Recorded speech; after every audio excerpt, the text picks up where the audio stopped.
Hari ini kita akan berbicara tentang Matius 25 ya. Yuk kita buka, kita minta hikmat daripada Tuhan supaya setiap kita boleh mendapatkan sesuatu yang berharga dari pasal 25 Matius ya.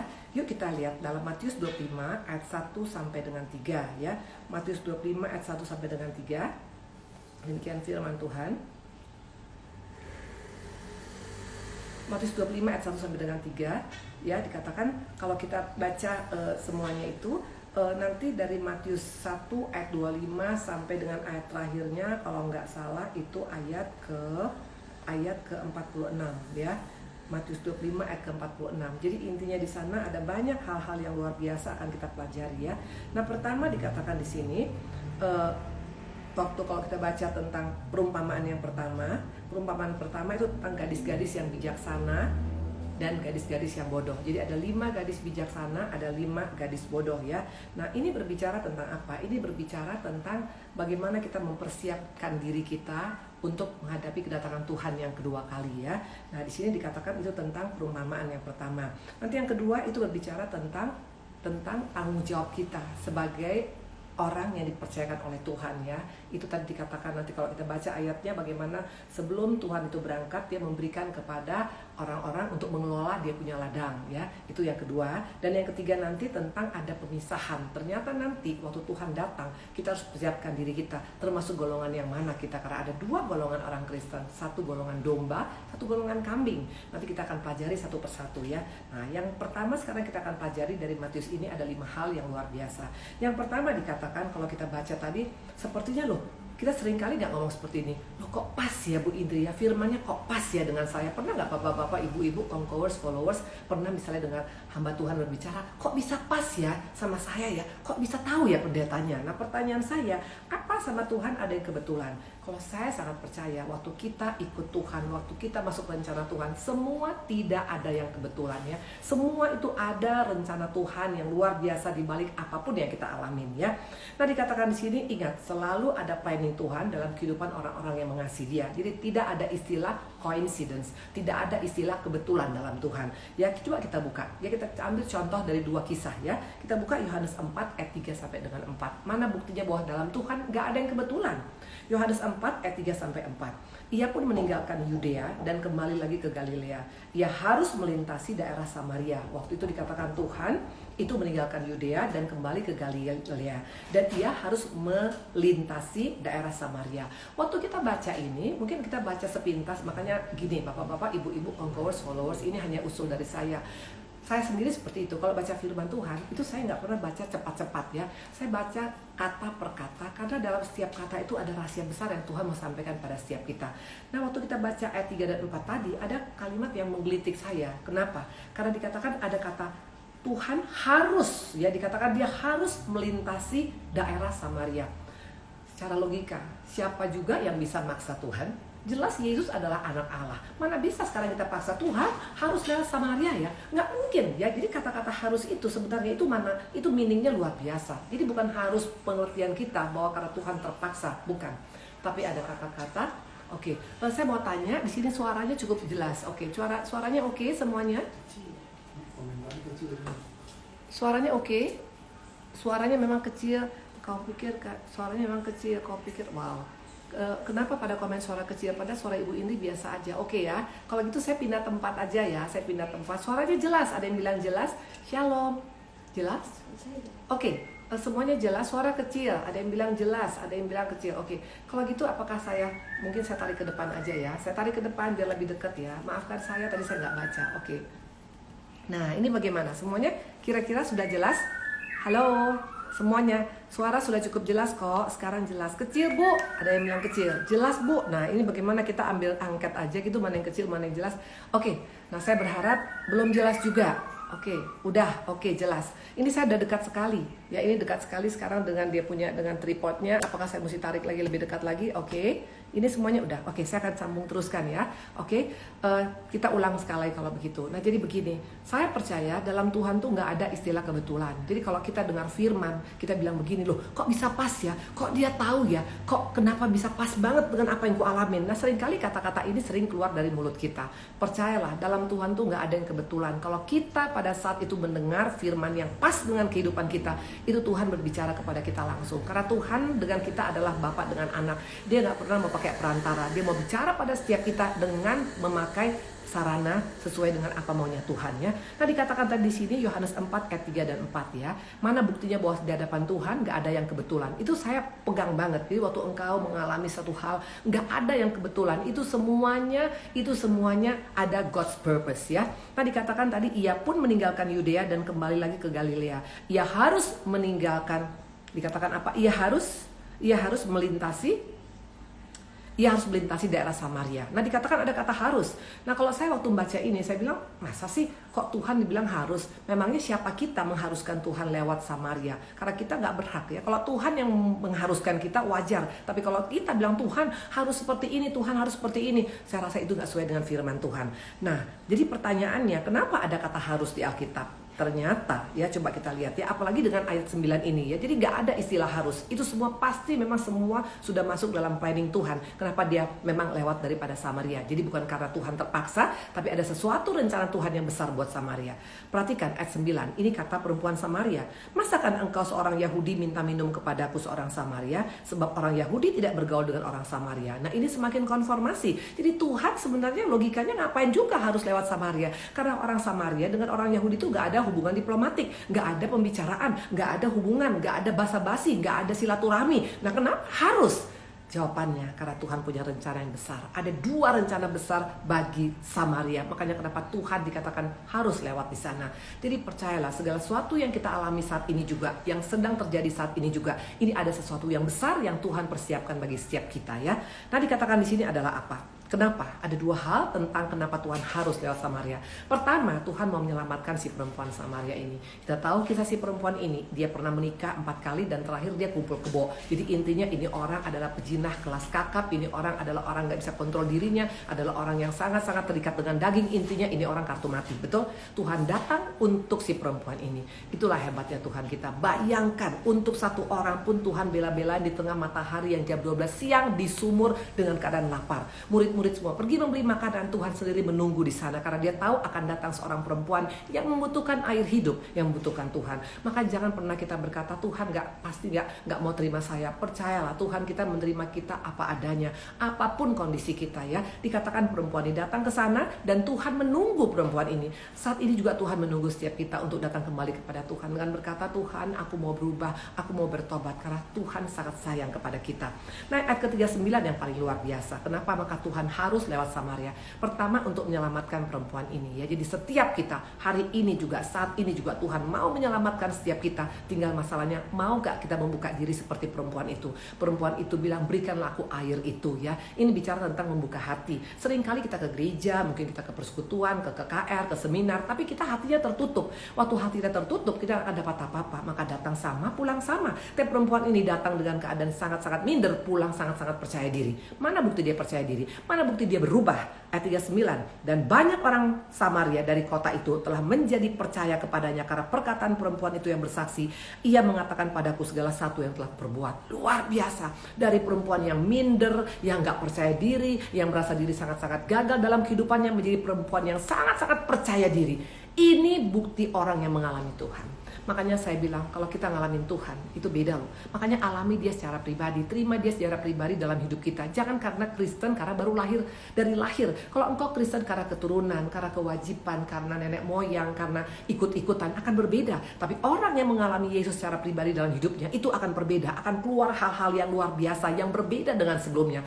Perempuan ini tadinya orang yang sangat tertutup, yang sangat introvert, yang sangat minder, yang sangat takut ketemu dengan orang. Makanya sampai dia mengambil air jam 12 siang. Karena dia tahu tahu setiap dia ketemu perempuan lain pasti dia akan digosip, akan dihina, akan dicibirkan. Tapi waktu dia mengalami Tuhan dalam hidupnya, boro-boro dia menjadi minder. Malah dia berani berhadapan dengan banyak orang. Dia katakan, Yesus luar biasa, aku mengalami. Kok bisa orang percaya kepada perempuan ini yang notabene sangat tidak mereka sukai? Ada kuasa dalam perempuan ini. Waktu kita mengalami Tuhan, waktu kita bertobat sungguh-sungguh, ada kuasa loh pada kita. Perkataan kita punya kuasa. Maka dikatakan Petrus kali ngomong 3.000 orang loh bertobat. Padahal kalau dipikir-pikir dulunya penyangkal kelas berat. Di hadapan Tuhan bukan masa lalu yang penting. Bagaimana kita membuka hati kita waktu ketemu dengan Yesus. Saat inilah saat kesempatan kita untuk semakin lebih membuka hati. Karena waktu kita membuka hati untuk Tuhan, kita menyadari kesalahan kita. Dikatakan suara ibu pelan banget. Aduh ampun. Gimana suara saya? Please, bisa dengar? Tadi jelas ya. Tadi ada yang ini. Mungkin ibu suaranya gimana ya, saya nggak tahu juga, soalnya ada yang bisa dengar, ada yang enggak. Gimana kira-kira semuanya bisa dengar? Halo, oke. Ada jawaban? Oke. Ya, Ike Backup bilang begini, oke, bisa jelas, oke ya. Mungkin ibu yang tadi yang nggak jelas, saya minta maaf. Gimana mungkin bisa pindah lokasi ya, karena ibu ini udah coba berapa kali lokasi dari tadi ya. Nah, dikatakan tadi perempuan ini yang tadinya orang minder, yang tadinya nggak percaya diri, yang tadinya sangat introvert, yang tadinya merasa dirinya paling sial di dunia karena setiap menikah gagal, setiap menikah gagal. Tapi perhatikan, sesudah dia ketemu dengan Yesus, total berbeda. Dia menjadi pribadi yang sangat percaya diri. Bahkan dia berani ngomong sama satu kampungnya. Dan akibat dia ngomong, satu kampung loh bertobat. Nah, ini penyebabnya maka kenapa Tuhan harus lewat daripada Samaria. Padahal mungkin harus mutar ya. Mungkin dari Yehuda itu ke Yerusalem itu sangat dekat jaraknya. Tapi kenapa Tuhan harus muter? Karena Tuhan tahu di sana ada satu pribadi yang luar biasa. Kalau dia bertobat sungguh-sungguh, dia bisa menjadi corongku yang luar biasa. Pada hari ini juga Tuhan mencari wanita-wanita, pria-pria, anak-anak muda, pengusaha-pengusaha, hamba-hamba Tuhan yang siap menjadi partner kerja Tuhan yang luar biasa. Apapun latar belakang kita, Tuhan gak persoalan. Ini yang saya alami dalam hidup saya. Kalau dipikir-pikir, Tuhan cari saya 21 tahun yang lalu itu luar biasa. Dengan cara bagaimana? Waktu saya mau melahirkan anak saya, itu kata dokter, kalau lahir anak saya yang keempat, itu kemungkinan besar cacat. Karena terlalu banyak masalah yang saya hadapi pada saat itu. Sampai saya sendiri juga sudah merasa hidup saya sudah seperti mau mati rasanya. Tapi waktu dokter mengatakan anak itu bisa lahir cacat, saya bilang hanya satu. Waktu ada seorang hamba Tuhan datang, saya bilang kalau memang Tuhan betul-betul sayang sama saya anak saya lahir normal, saya akan ikut Tuhan seumur hidup saya. Bagi banyak orang, tapi waktu aku mengalami Tuhan, itu yang luar biasa. Tuhan bisa pakai setiap kita. Makanya please di tempat ini, ayo ya, ini adalah kesempatan kita ya. Tidak kebetulan ada corona pada saat ini. Tidak kebetulan sekarang kita mendengarkan firman pada hari ini. Kenapa bilang? Karena waktu kita membuka hati seperti perempuan Samaria, dia sangat haus. Dia bilang, aku minta air itu, aku minta air itu.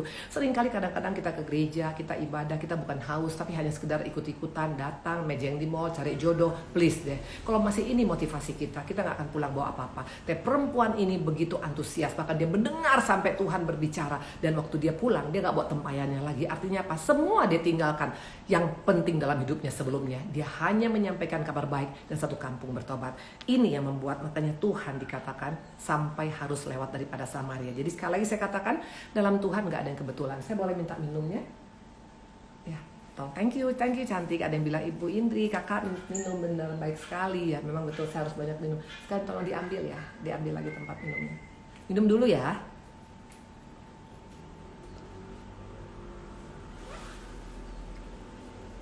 Nah, dikatakan tadi, saya ulang sekali lagi ya, gak ada yang kebetulan dalam Tuhan ya. Jadi sekali lagi saya katakan, tidak ada yang kebetulan dalam Tuhan. Please tolong remind ya, ingat dalam pikiran kita. Tidak ada yang kebetulan engkau mendengar pada hari ini. Tidak ada yang kebetulan kalau engkau bisa merasa sangat-sangat dikuatkan. Tidak ada yang kebetulan. Intinya buka hati sama Tuhan, dan Tuhan akan melakukan perkara besar dalam hidup kita. Karena orang yang menerima Tuhan Yesus secara pribadi beda dengan orang yang hanya ikut-ikutan sama Tuhan, hanya sekedar formalitas jadi orang Kristen, gak akan ngalami apa-apa ya. Oke. Ya, tadi Koko di sini ada Bu, tadi putus-putus ya tadi kesaksian Ibu tentang mau melahirkan. Nanti mungkin bisa dengar waktu di IG story ya. Kalau ini mungkin nggak terdengar ya. Oke ya. Nah, sekarang kita akan buka ya.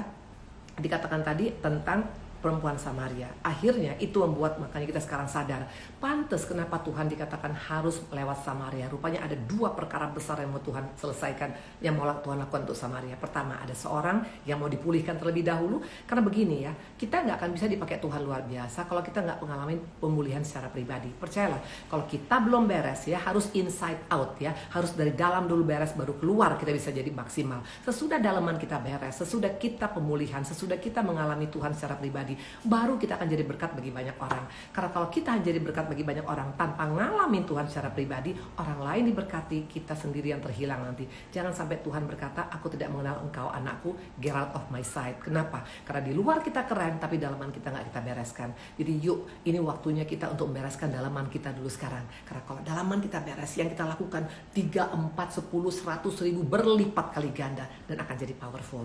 Nah yang kedua, kalau kita lihat kisah tentang Lazarus, tahu ceritanya juga ya. Menurut kita kenapa sih Tuhan kok lamban? Sepertinya Tuhan nggak sigap. Sepertinya Tuhan kok nggak tanggap.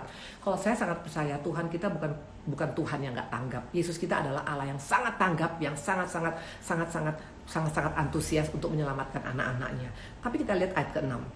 Ya, waktu itu ada Yohanes ya, tahu ya Yohanes 11 ya. Namun setelah didengarnya bahwa Lazarus sakit, perhatikan, ia sengaja tinggal 2 hari lagi di tempat itu di mana ia berada. Nah, kok Tuhan ngapain juga mesti sengaja tinggal 2 hari lagi? Kok sepertinya Tuhan nggak jawab doa kita? Kenapa Tuhan izinkan, Bu Indri? Kenapa Tuhan izinkan sampai mesti ada yang meninggal dulu, sampai ada yang fatal, sampai bangkrut dulu? Kenapa, Bu Indri? Nah, inilah pola pikir kita. Pola pikir kita dengan pola pikir Tuhan total berbeda. Kalau pola pikir kita, hari ini kita minta, harus hari ini dapat. Baru itu bagus. Belum tentu. Karena doa ada 3. Pertama, ya Tuhan jawab. Kedua, no, Tuhan gak jawab. Ketiga, tunggu dulu kata Tuhan.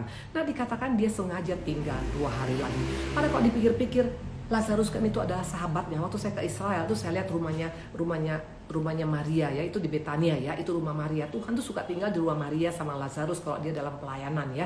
Nah intinya kan berarti ini sahabatnya Yesus banget. Kenapa Tuhan izinkan dia seperti berlambat-lambat? Kok Tuhan tega sekali? Itu menurut kita. Tapi lihat, ternyata ada hal yang luar biasa dengan Tuhan sengaja memending sampai akhirnya Lazarus sepertinya harus mati dulu, dan sepertinya sudah berbau busuk, sepertinya udah gak ada pengharapan lagi. Coba kita lihat Yohanes 11 ayat 42-44. Aku tahu bahwa engkau selalu mendengarkan aku, tapi oleh karena orang banyak yang berdiri di sini mengelilingi aku mengatakan supaya mereka percaya bahwa engkaulah yang telah mengutus aku. Dan sesudah berkata demikian, berserulah ia dengan suara keras, Lazarus, marilah keluar. Orang yang telah mati itu datang keluar, kaki tangannya masih terikat dengan kain kapan, dan mukanya tertutup dengan kain peluh. Kata Yesus pada mereka, bukalah kain itu dan biarkan ia pergi. Perhatikan, kenapa Tuhan sepertinya pending? Kenapa Tuhan sepertinya sengaja? Ternyata Tuhan mau supaya nanti waktu orang banyak datang di pemakaman, mereka akan percaya melihat Yesus. Jadi ternyata KKR Tuhan tuh selalu sangat-sangat inovatif. Cara Tuhan itu melakukan KKR besar-besaran dengan cara yang sangat spektakuler. Nggak pernah kita bayangkan dalam otak kita. Kenapa harus sampai bangkrut dulu? Kenapa harus sampai hancur dulu? Kenapa Tuhan nggak langsung tolong sih? Kan Tuhan bisa langsung tolong. Orang dia punya langit dengan bumi. Tuhan punya rencana yang lebih besar daripada kita bayangkan. Kalau waktu itu Lazarus sakit sembuh langsung, itu biasa-biasa. Tapi ini bayangkan harus sampai mati dulu, berbau busuk dulu. Ternyata sama Tuhan balikkan tangan mengubahkan kehidupan kita. Makanya jangan gampang praduga tidak bersalah pada Tuhan. Jangan gampang curiga sama Tuhan. Jangan sampai parno sama Tuhan. Jangan sampai merasa Tuhan kau gak peduli kepada hidupku. Percayalah dia sangat peduli pada kita. Kalau saya ngeliat tolak ukurnya begini saja. Kalau Tuhan sampai datang ke dunia ini, lahir di kandang domba, lahir sebagai anak tukang kayu, Yusuf dan Maria ya. Kalau dia sampai mau menurunkan dirinya serendah-rendahnya, bahkan dikatakan dia juga mati sangat-sangat tidak terhormat menurut dunia. Karena mati di kayu salib itu adalah berbicara tentang mati yang sangat-sangat tidak terhormat. Dia sudah mengorbankan semua itu, bahkan mati pun di tempat yang bukan punya penguburan, Tuhan Yesus. Sementara kalau dunia saja kita sudah punya tempat penguburan, bahkan mungkin sudah banyak yang punya di San Diego Hill. Intinya sudah persiapkan untuk kalau aku mati satu keluarga nanti semua ngumpul di sana. Tuhan nggak punya sebuah itu loh. Nah kalau Tuhan aja udah sampai habis-habisan seperti itu, sampai mati di kayu salib, sampai dia harus menderita, sampai dicambuk, sampai dipukul, diludahin, sampai mengalami hal yang tidak baik. Masa sekarang Tuhan nggak bisa lakukan ini buat kita? Masa Tuhan nggak bisa pulihkan kehidupan kita, rumah tangga kita, kesehatan kita, ekonomi kita? Percayalah. Lihat, tidak ada yang kebetulan dalam Tuhan. Dikatakan tadi Lazarus sepertinya ditinggalkan Tuhan, dibiarkan Tuhan menurut kita. Tapi ternyata Alkitab mencatat orang banyak yang percaya. KKR besar-besaran malah terjadi apa? Pada saat kematian Lazarus. Lazarus bangkit, orang kaget, orang percaya. Itulah Yesus kita yang luar biasa. Tuhan kita adalah sangat inovatif. Cara Tuhan membuat orang untuk bisa bertobat, caranya luar biasa. Saya masih ingat bagaimana cara Pak Ari bertobat. Suami saya pernah sampaikan sama kalian, ya, suami saya tuh paketnya komplit. Ya, kalau dipikir-pikir komplitnya komplit abis lah. Saya komplit perempuan, suami saya komplit laki-lakinya. Bandelnya, saya pun bandelnya, begitu ya. Tapi tahu bagaimana cara Tuhan untuk menyelamatkan suami saya? Hanya melalui SMS daripada firman Tuhan melalui HP, ya. Jadi ada waktu itu yang kirim SMS kepada Pak Ari, dan Pak Ari kaget karena dia merasa kok saya orang yang berdosa ada yang kirim firman sama saya. Sampai Pak Ari tunjukkan sama saya pun kaget. Loh, kok bisa yang nakalnya begini dapat firman Tuhan? Intinya, logikanya, kalau saya pun dapat seperti itu, saya pun pasti kaget. Saya dapat firman Tuhan sekarang karena saya sudah melayani. Tapi kalau saya masih belum bertobat dapat firman, pasti saya kaget. Siapa yang kirim ini? Dan Pak Ari mendapat firman Tuhan. Dan ternyata dia sangat menikmati. Dia mulai kirim kepada teman-temannya. Nah, sampai satu saat dia melihat firmannya kok sama dan juga pulsanya dikurangin. Ternyata dari provider. Tapi ternyata melalui firman yang dia baca itu, dia mengalami Tuhan. Akhirnya Pak Ari mulai berhenti rokok, mulai berhenti minum, mulai berhenti hal-hal yang tidak baik. Dan akhirnya sekarang bisa bertobat total. Kok bisa? Itulah Tuhan kita. Lazarus melalui kematiannya, ada KKR besar-besaran di tempat pemakaman. Terjadi hal yang luar biasa. Nah, suami saya melalui SMS. Kalau dipikir-pikir apa sih arti SMS? Dulu belum ada WA, ya, 6 tahun yang lalu. Tapi melalui SMS, kuncinya apakah kita mau meresponi. Nah, dikatakan waktu Tuhan berkata pada Lazarus, Lazarus keluarlah engkau. Bayangkan, mayat aja mau meresponi. Sementara kita yang masih hidup kadang-kadang gak mau meresponi firman. Kita dengar firman masuk kanan keluar kanan. Kita dengar firman masuk kiri keluar kiri. Gak ada yang kita renungkan. Makanya yang heran gak ada perubahan. Kapan Lazarus bisa bangkit? Waktu dia meresponi. Waktu Tuhan bilang keluar. Itu firman yang berbicara. Dia meresponi firman. Akhirnya dia mengalami pemulihan. Jadi kembali saya katakan tadi, semua gak ada yang kebetulan dalam Tuhan, ya. Jadi waktu kita tadi baca Matius 25, itu ada 3 perumpamaan, ya. Tidak ada yang kebetulan. Perumpamaan yang 3 itu waktu saya renungkan, itu semua tentang mempersiapkan diri kita untuk kedatangan Tuhan loh. Saya sampai kaget, saya bilang wow, luar biasa Tuhan. Jadi Tuhan kasih perumpamaan tuh urutan-urutannya itu gak kebetulan, itu semua ada urutan-urutannya. Dan kalau engkau baca itu luar biasa. Yang pertama kali tentang 5 wanita yang bodoh dan 5 wanita bijaksana. Ini bicara tentang bagaimana kita mempersiapkan diri Tuhan untuk menanti kedatangan Tuhan yang kedua kali. Ini luar biasa. Nah, coba kita lihat, ya. Nah, sebelum kita masuk ke sana, ya, tadi saya katakan jangan pernah kita curiga sama Tuhan waktu kita punya masalah. Ya, waktu ini sekarang kita alami juga, jangan pernah curiga sama Tuhan, ya. Kenapa saya berkata gitu? Karena masalah bisa terjadi atas 3 hal, ya. Jadi masalah itu bisa terjadi karena 3 hal. Yang pertama adalah akibat apa? Akibat dosa yang kita buat sendiri, betul? Ya, jadi jangan cepat-cepat bilang ini ujian daripada Tuhan. Ini salib saya, Bu Indri. Anak saya nakal karena salib saya. Halo. Koreksi dulu sebagai orang tua. Mungkin selama ini kita bukan orang tua yang benar dan masih hidup dalam ketidakbenaran. Makanya waktu anak kita bermasalah, jangan cepat-cepat bilang ini salib saya. Ini dosa yang kita lakukan. Akibat dosa pasti ada, yaitu maut, betul? Makanya bereskan dosa kita yang ada, ya. Jangan anggap enteng, karena itu bisa merembet kemana-mana. Nah, dikatakan dosa yang dibuat sendiri. Dosa siapa? Dosa Adam dan Hawa. Padahal awalnya itu rencana Tuhan tuh perfect kepada manusia, sempurna. Mana buktinya? Kita buka Kejadian 1 ayat 31. Kalau Tuhan melakukan segala sesuatu, itu gak pernah asal loh. Tuhan itu pakai blueprintnya tuh, rencana itu betul-betul matang. Nggak seperti kita ecek-ecek, ya. Kadang-kadang bisa berubah hari ini, berubah besok, itu manusia. Tapi kalau Tuhan punya rencana itu well prepared, semua dipersiapkan yang dengan luar biasa. Kejadian 1 ayat 31, ayo kita lihat. Maka Allah melihat segala sesuatu yang dijadikannya itu sungguh amat baik. Jadilah petang dan jadilah pagi, itulah hari ke-6. Luar biasa. Bukan hanya baik, sungguh amat baik. Equal dengan perfect, ya. Sempurna itu milik Tuhan. Tuhan sudah sempurnakan semua. Tuhan sudah ciptakan, ada terang, ada gelap, ada laut, ada daratan, ada tumbuhan, ada binatang, ada manusia. Bahkan manusia pun diciptakan Tuhan juga. Itu semuanya itu sempurna. Sebelum Tuhan menjadikan manusia, Tuhan sudah siapkan sarana untuk manusia hidup loh. Untuk ada sungai, ada air mengalir, untuk ada makanan, tumbuh-tumbuhan. Intinya semua sudah Tuhan siapkan. Tapi siapa yang merusak? Kita sendiri. Jadi yang membuat kita hidupnya susah sebenarnya kalau mau jujur adalah kita sendiri. Jangan pernah bilang Tuhan yang menghancurkan hidup saya. Jangan katakan seperti itu, karena Tuhan sudah merencanakan kita daripada awal. Dikatakan kejadian kita dahsyat, luar biasa. Bukan hanya biasa-biasa, dahsyat dikatakan. Artinya ada suatu hal yang luar biasa yang Tuhan mau persiapkan pada hidup kita. Tapi apa yang terjadi? Adam dan Hawa akhirnya keluar dari Taman Eden, keluar dari rencana Tuhan. Makanya kita lihat hidupnya jadi susah. Dengan berpeluh engkau akan mencari makan, dan engkau akan sangat susah dalam hidupmu ya. Dan dikatakan nanti akan banyak hal-hal yang tidak baik. Jadi yang tidak baik kita alami, ternyata ada juga penyebabnya, karena dosa yang gak dibereskan. Kalau saja waktu itu Adam mengaku dosa, saya sangat percaya dia pasti bisa diampuni oleh Tuhan. Tapi dia ngeles, betul. Ingat minggu lalu saya katakan ya, banyak orang Kristen yang ikut daripada aliran nenek moyang, yang suka menutup kesalahan, yang suka ngeles, bahkan yang paling parah suka mencari kesalahan orang lain. Kalau dalam keluarga sampai hari ini ada masalah, please, daripada engkau menyalahkan A, B, C, D, ayo buka transparan di hadapan Tuhan. Dan habis itu jangan ngeles, akuin. Dan ketiga, jangan nyalakan siapapun. Daripada kita nyalakan siapapun, kita koreksi diri, akan terjadi hal yang luar biasa ya. Nah, dikatakan tadi, yang pertama akibat daripada masalah adalah karena dosa yang dibuat sendiri ya. Saya mau jujur, kenapa hidup saya berantakan waktu itu? Bukan karena Tuhan tidak baik, tapi karena saya kompromi dengan banyak dosa. Jadi kalau kita mengaku, itu lebih cepat loh selesai prosesnya. Makin lama kita mengaku, makin panjang prosesnya. Bukan Tuhan tidak mau menolong, tapi karena nggak ada pemberesan. Coba kalau Adam dan Hawa langsung bereskan pada hari itu juga, Tuhan ampuni saya salah, memang kami udah salah, aduh kami ampunin. Memang mungkin ada hukuman, tapi akan berbeda, mungkin gak diusir Taman Eden. Tapi ini karena gak ada pengakuan, tetap menyalahkan, sampai mati tetap menyalahkan orang lain. Sayang sekali ya. Oke, saya minum dulu. Terima kasih Melita sayang.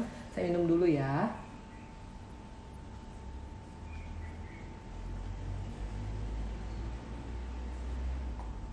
Yes.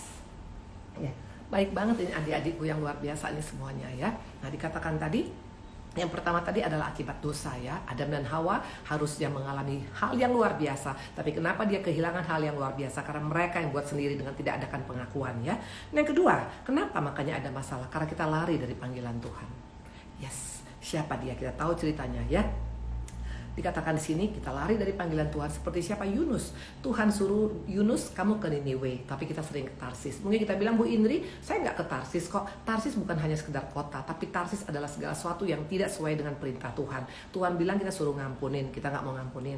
Betul. Kita bilang ya nggak mau lah Bu Indri, enak aja. Dulu juga saya begitu. Saya pernah 8 tahun loh menyimpan sakit hati. Akibatnya saya pernah cerita sama kalian, muka ini hancur, ini semua nanah dulu muka. Nanah itu bukan hanya di muka, di leher, di punggung sampai ke betis saya. Banget ya. Karena apa? Karena tidak bisa mengampunin. Pada kata Tuhan apa? Ke Niniwe Indri, ampuni Indri. Tapi saya ke Tarsis, saya bilang enggak, itu urusan gua. Masalah pengampunan bukan urusan Tuhan. Pokoknya itu urusan gua. Waktu kita merasa lebih daripada Tuhan, kita tanpa disadari ke Tarsis. Akibatnya kita rugi sendiri. Dan ingat, waktu kita lari dari panggilan Tuhan, sampai kapanpun Tuhan akan kejar. Sebelum kita kembali kepada rencana Tuhan, kita akan babak belur. Dan melawan Tuhan itu sama dengan konyol. Kalau buat saya please ya, jangan jadi lawan Tuhan, jadilah menjadi sahabat Tuhan akan hal-hal yang luar biasa kita alami dalam kehidupan kita, betul? Nah, dikatakan tadi yang kedua adalah karena lari daripada Tuhan. Ingat, lari dari Tuhan ya, tapi harusnya kita apa? Lari kepada Tuhan. Kalau lari kepada Tuhan akan ada jalan keluar, akan ada pemulihan. Contohnya adalah siapa? Anak yang bungsu. Kita buka Lukas 15 ayat 20. Maka bangkitlah ia dan pergi kepada bapaknya. Ketika ia masih jauh, ayahnya telah melihatnya. Lalu tergeraklah hatinya oleh belas kasihan. Ayahnya itu berlari mendapatkan dia, lalu merangkul dan mencium dia. Inilah yang gak disukai oleh si jahat. Iblis gak tahu tentang ayat ini. Iblis gak suka kita tahu tentang ayat ini. Karena ternyata dosa semerah kermici pun waktu kita datang kepada Bapa, dia jemput kita, dia kejar kita, dia rangkul kita, dia peluk. Karena saat di hadapan Tuhan, Tuhan tidak mau satu pun kita binasa. Tuhan sangat sayang kepada umatnya. Tuhan sangat peduli dengan kita. Tapi iblis yang bilang kau tidak akan mungkin diampuni. Ya, karena model kayak engkau tidak akan mungkin diampuni. Engkau sudah kartu mati. Tapi anak bungsu ini menyadari, daripada aku mati di luar ini, aku gak bisa makan ampas babi pun gak bisa. Aku mau kembali pada Bapakku. Dia sudah siap, mau disuruh jadi pegawai bapaknya pun siap, mau jadi apapun siap. Nah, ini adalah bukti orang yang rendah hati. Kalau kita mau rendahkan diri kita serendah-rendahnya, kita mau mengaku di hadapan Tuhan, lihat cara Tuhan, dikasih cincin, dikasih jubah, Tuhan lupa semua tentang kesalahan kita. Ini yang luar biasa. Makanya tadi yang kedua, kenapa ada masalah? Karena kita lari daripada Tuhan. Jangan seperti Yunus yang sebelum bertobat, dia lari sampai kapan? Dikejar ke kapal, dikejar ke kapal, bahkan sampai juga ke laut, dikejar juga ke laut. Intinya kita nggak bisa lari daripada Tuhan ya. Nah, waktu kita mungkin di sini yang sudah melayani Tuhan, ya Tuhan mau pakai kita. Tiba-tiba karena ekonomi, karena kita kecewa dengan gembala kita juga mungkin kecewa dengan orang-orang Kristen. Akhirnya kita tinggalkan pelayanan, kita kerja ke sekuler lagi, kita lupakan semuanya. Kita punya calling pada Tuhan. Jangan, please, kembalilah. Kalau kita punya master Tuhan, itu lebih daripada segala-galanya ya. Makanya saya juga bersyukur. Saya sendiri nggak nyangka saya hidup sekarang melayani Tuhan, karena sebenarnya saya punya saya punya latar belakang, itu totally bukan hamba Tuhan, bukan. Saya orang sekuler murni. Saya sekolah dari Amerika, saya S3 dari Amerika, cum laude bagian keuangan. Logikanya nggak masuk akal, dan saya dari dulu nggak pernah kepikir mau melayani seperti ini. Tapi ternyata Tuhan panggil saya waktu saya mau melahirkan, dan saya memang komit di sana. Saya bilang, Tuhan Yesus, kalau anakku lahir normal, aku akan ikut Tuhan, dan bukan hanya ikut loh. Aku bilang aku akan melayani Tuhan seumur hidup saya. Itu saya punya komitmen, dan ternyata Tuhan sangat-sangat hargai itu. Anak saya lahir normal, cantik, keren, luar biasa, dan keluarga pun dipulihkan, ekonomi pun dipulihkan, semua Tuhan pulihkan. Waktu kita mau menghidupin calling kita, itu Tuhan bertanggung jawab atas hidup kita. Maka percayalah ya, Tuhan tuh baik banget. Kita pernah salah, tinggal datang kepada Tuhan, Tuhan ampuni semua. Jadi yang pertama, masalah karena apa? Karena tadi dikatakan perbuatan sendiri. Siapa dia? Adam dan Hawa. Yang kedua adalah apa? Lari dari panggilan Tuhan. Please, setiap kita pasti dipanggil Tuhan sesuai dengan talenta kita. Setiap kita pasti ada yang Tuhan panggil untuk ini. Nggak semua jadi pengkhotbah, enggak lah ya. Saya sendiri pun nggak nyangka saya jadi pengkhotbah seperti ini ya. Tapi kalau nanti mungkin tahun depan Tuhan suruh, Indri sekarang engkau tidak pengkhotbah lagi, engkau harus mungkin jadi seperti ini, saya ikut aja. Yang penting pokoknya panggilannya dari Tuhan, jangan panggilan atas maunya kita.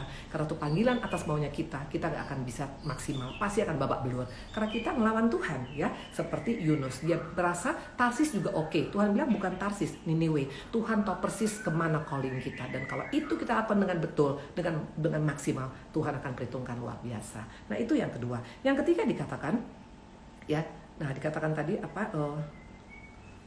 Yang ketiga, Ayub 1 ayat 12 ya. Kenapa kita punya masalah ya?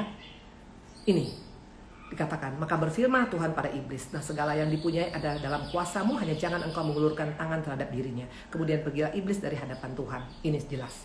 Iblis kalau udah Tuhan ngomong gini, dia pasti akan langsung pingsan. Dia langsung akan pergi meninggalkan Tuhan. Dia gak bisa ngomong apa-apa lagi. Kenapa? Tuhan bilang, kau boleh ganggu anakku, tapi ingat semuanya itu tetap masih jadi milikku. Karena dia adalah proteksi daripada saya. Memang Tuhan izinkan ada masalah pada kita. Ayub gak bikin kesalahan, tapi tetap Tuhan izinkan ada pencobaan, ada ujian kepada Ayub melalui kerjaan daripada si jahat. Tapi Tuhan bilang hanya batas-batas tertentu yang kau boleh ganggu, sisanya itu tetap bagianku.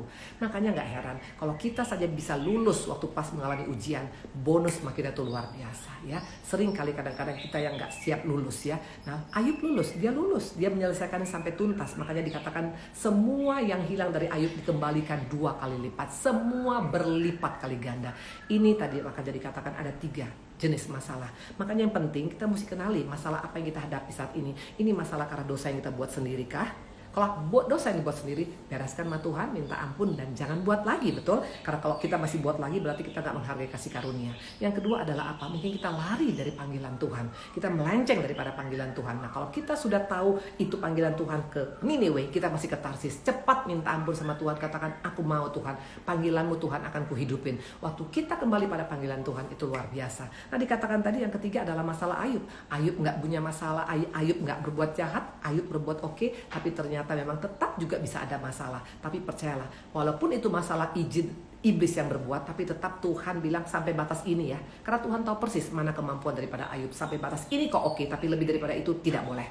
Dan akibatnya iblis gak bisa ngomong apa-apa. Dia keluar, dia gak bisa ngomong, dia tutup mulut karena dia merasa gila banget proteksi daripada Tuhan. Ternyata gue gak bisa hancurkan hidup Ayub sampai sepenuhnya. Hanya bagian-bagian tertentu yang bisa dilakukannya, tapi bagian sisanya yang intinya tetap ada di tangan Tuhan.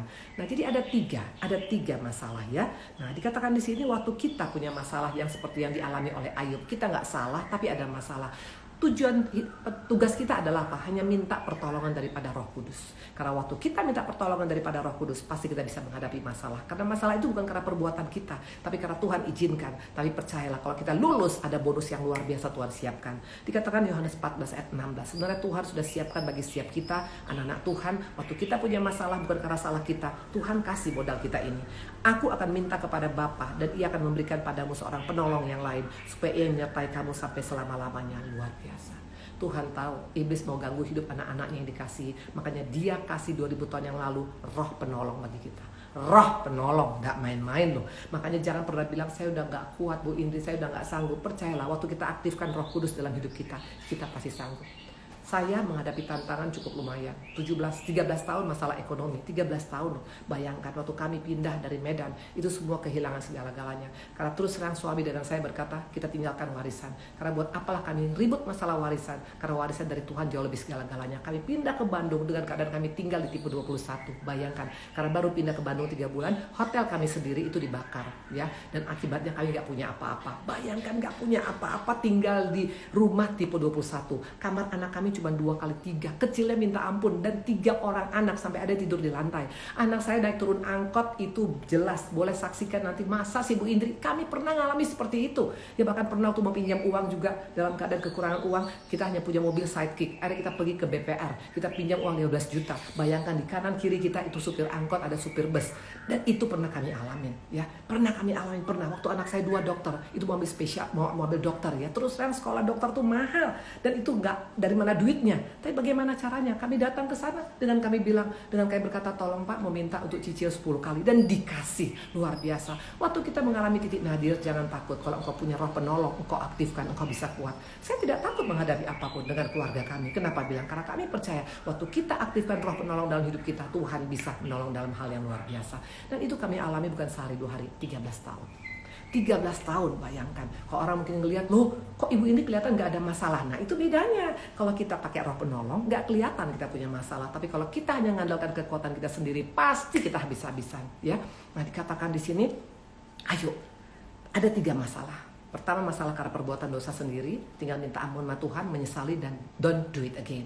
Yang kedua adalah karena kita lari daripada panggilan. Tuhan mau kita ke A, kita ke B. Tuhan mau kita ke B, kita ke C. Waktu kita lari dari panggilan kita seperti Yunus, sampai kapanpun Tuhan akan kejar kita. Kalau kita berseteru dengan Tuhan, kita pasti akan kalah. Tapi waktu kita dalam keadaan kita datang kepada Tuhan, di sana ada solusi.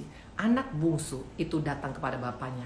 Kalau engkau baca di kisahnya, anak sulung hampir-hampir meninggalkan bapaknya loh, karena dia kecewa. Kenapa bapak ngampunin? Nah, ternyata yang anak yang hilang ternyata bukan hanya anak yang bungsu. Nanti kapan-kapan kita akan buka tentang itu. Ternyata anak yang sulung lebih parah lagi, hilangnya di gereja. Kenapa bilang? Karena masih ada rasa dengki, masih iri, masih gak bisa menerima orang lain lebih baik daripada dia, dan masih hitung-hitungan soal kebaikan. Itu yang orang terhilang. Tapi kalau si bungsu, jelas kelihatan dia terhilang. Karena apa? Memang dia di tempat pelacuran, di tempat orang-orang tidak baik, mungkin pakai narkoba, mungkin mabok. Tapi si sulung ini paling bahaya. Dia ada di gereja tiap hari menyembah, baca firman, tapi ternyata hatinya masih belum beres. Nah makanya di tempat ini, ayo, ini kesempatan. Kalau perempuan Samaria aja bisa ngalamin Tuhan, bagaimana dengan kita? Mau nggak ngalamin Tuhan, ya? Nah oke, sekarang kita masuk dalam perumpamaan, ya. Jadi tadi itu yang pertama, tadi tentang apa? Tentang tidak ada yang kebetulan dalam Tuhan. Dan kalau sampai ada masalah, yuk kita koreksi. Ada 3 penyebab daripada masalah. Karena sebelum kita tahu penyakit kita, susah untuk menyembuhkannya. Sama seperti ke dokter. Kalau kita ditanya dokter, perasaannya bagaimana sekarang? Ya nggak tahu. Kapan sakit? Ya nggak tahu. Terus udah gitu di mana daerah yang suka sakit? Nggak tahu. Ya nggak mungkin dokternya bisa kasih obat. Tapi kalau kita bilang sepertinya kalau lagi udah mulai pagi, udah mulai agak bersin-bersin, dok. Kenapa? Apalagi kalau dekat sama bulu-bulu, ya. Nah, oh ini mungkin alergi. Kan gampang dokternya nyembuhkan. Tapi kalau kita semuanya nggak tahu, ya nggak bisa. Makanya harus kenali masalah itu karena apa penyebabnya. Karena dosa kita kah? Karena memang kita lari dari panggilan, atau karena memang Tuhan izinkan? Dan percayalah waktu kita undang roh penolong, kita pasti bisa menyelesaikannya. Ya seperti itu. Saya minum dulu ya.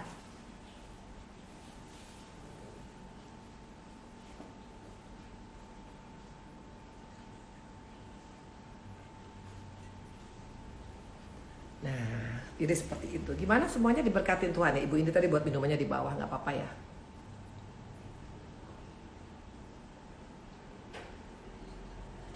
Gimana semuanya diberkatin ya. Oke ya. Nah, jadi ini yang berbicara tadi tentang Matius 25, tentang tadi bahwa di hadapan Tuhan tidak ada yang kebetulan.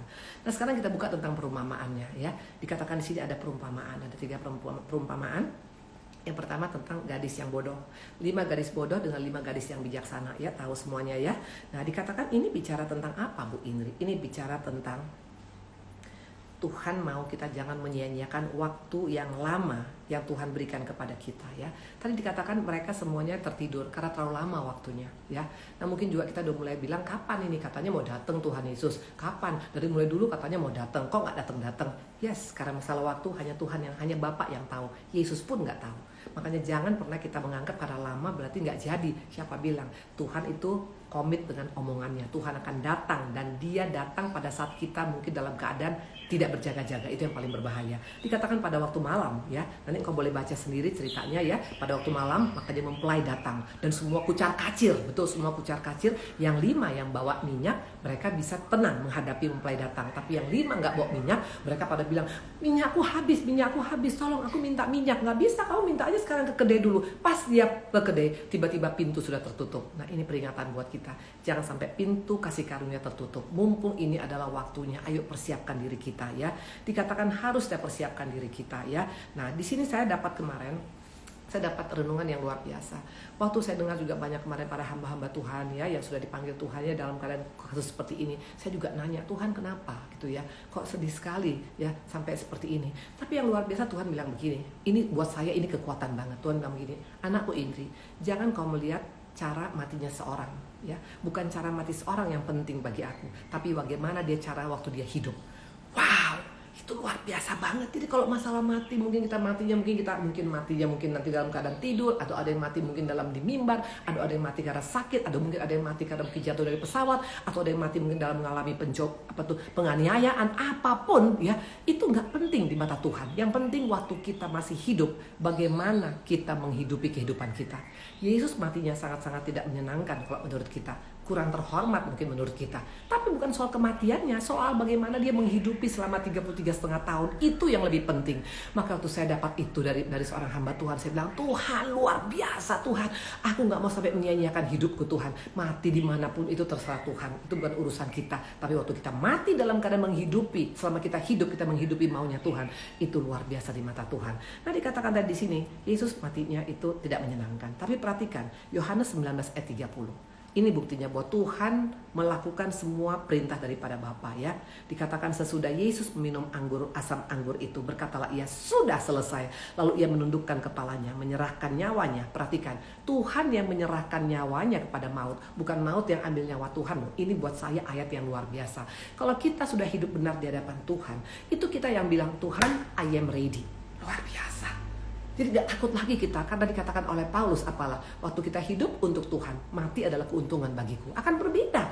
Orang yang hidupnya untuk Tuhan itu tidak takut dengan menghadapi kematian. Kalaupun kita harus mati dengan gaya apapun, cara apapun, gak penting buat kita.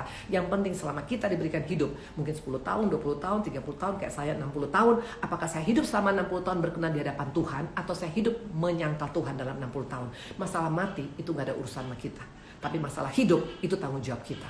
Makanya buat saya luar biasa Tuhan Yesus dikatakan di sini ya.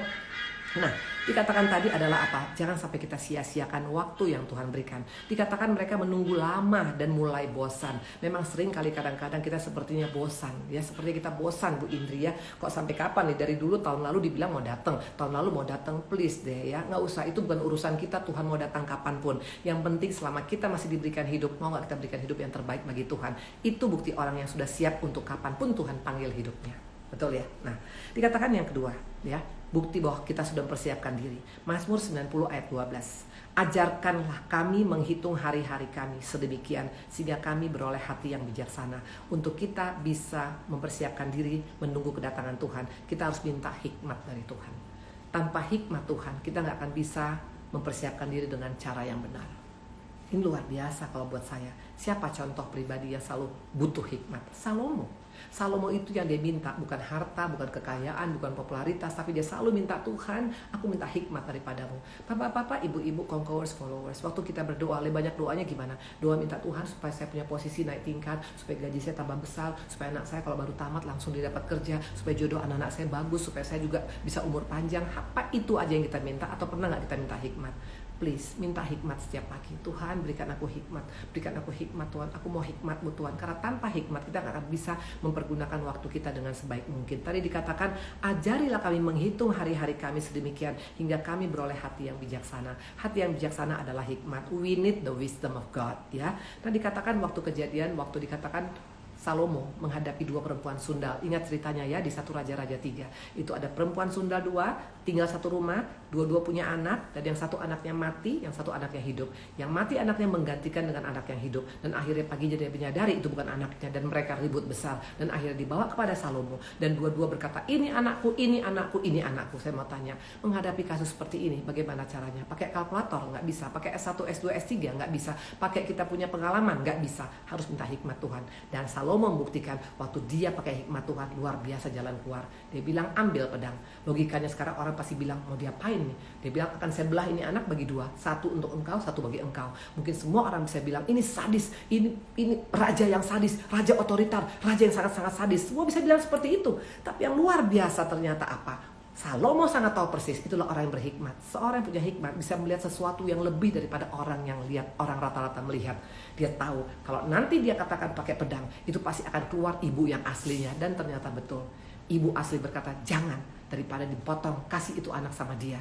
Seorang ibu pasti punya kasih, dan hikmat Tuhan itu luar biasa, bisa beyond our sight, di luar yang kita lihat, di luar yang kita pikirkan. Makanya kita butuh hikmat di akhir zaman ini. Kita perlu hikmat, please, please, please. Jangan hanya minta makin tambah hartamu, tambah rumahmu, tambah semua. Karena orang punya hikmat menghadapi masalah itu bisa tenang. Kenapa? Dia udah tahu solusi daripada Tuhan itu akan jadi apa nantinya. Ini yang luar biasa. Makanya dikatakan orang semua takjub kepada Salomo ya. Nah sering kali kadang-kadang kita menganggap bahwa untuk menghadapi akhir zaman ini yang dibutuhkan, saya punya tabungan banyak Bu Indri, saya punya uang banyak, dolar saya banyak, ini saya banyak. Please, itu gak jadi jaminan. Tapi waktu kita menghadapi kedatangan Tuhan, minta hikmat daripada Tuhan. Karena hikmat itu akan membuat kita bisa menjalani hidup ini dengan maksimal ya. Jadi yang pertama tadi dikatakan, mungkin kita bilang, Bu Indri bagaimana cara minta hikmat? Dari simpel, intim dengan sumbernya, yaitu Yesus. Dan kedua, lakukan firman. Very simple. Engkau sekedar intim, baca firman, menyembah tiap hari, tapi nggak jadi pelaku, nggak akan punya hikmat. Karena dikatakan permulaan hikmat adalah apa? Dikatakan permulaan hikmat adalah takut akan Tuhan. Bukti orang yang takut akan Tuhan bagaimana? Pasti dia melakukan apa yang menjadi perintah daripada Tuhannya.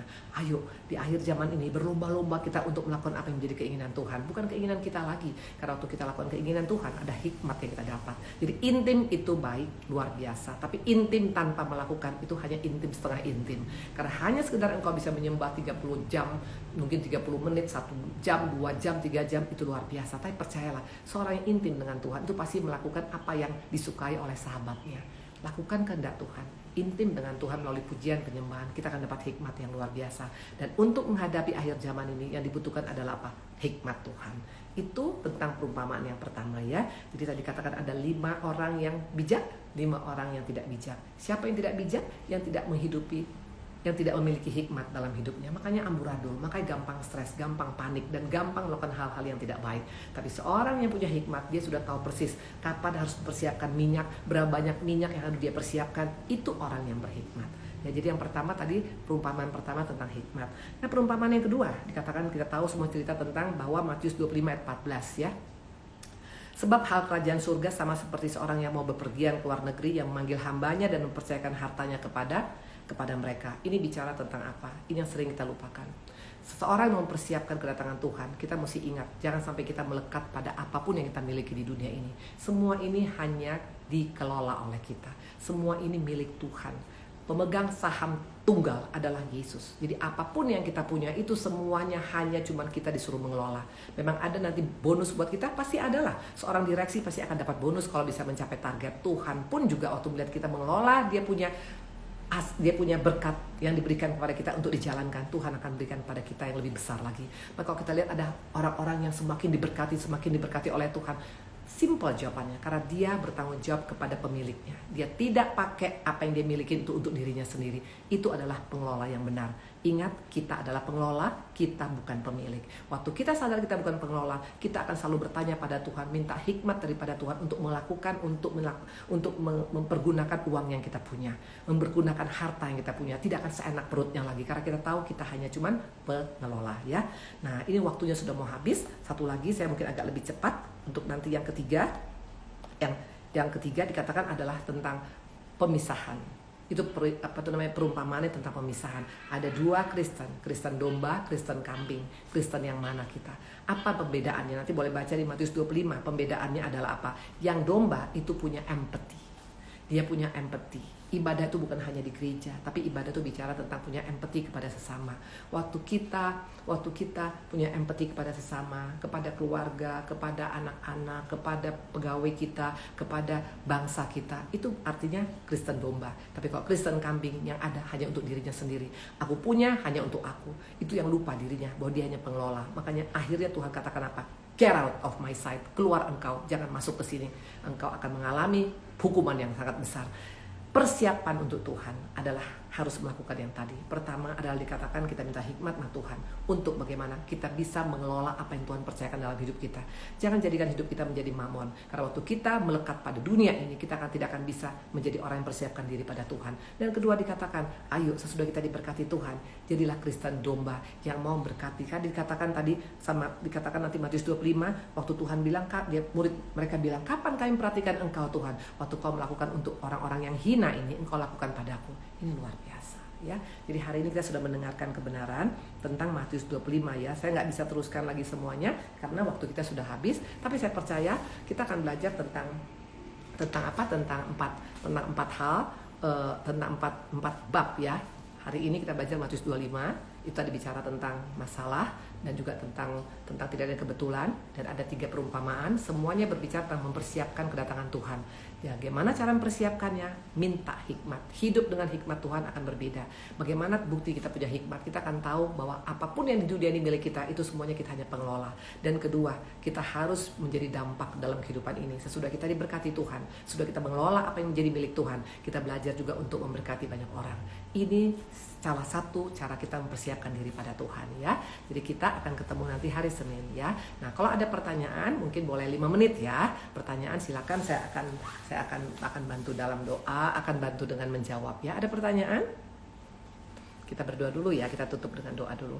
Tuhan Yesus yang baik, terima kasih. Kami tadi sudah belajar tentang Matius 25 Tuhan, tentang bagaimana kami untuk mempersiapkan di Prapaskah yang sebentar lagi akan kami jalankan. Yang penting Bapak bukan masalah kapan masalah yang kami hadapi ini selesai atau bukan, tapi bagaimana kami mempersiapkan kalau Tuhan datang. Kami sudah persiapkan dengan cara yang benar, itu yang paling penting. Terima kasih Bapak yang baik, berkati semuanya followers, conquerors, dan juga untuk SSMers, dan juga Bapak-bapak, ibu-ibu, anak-anak muda, semua yang mendengar pada hari ini. Haleluya, amin.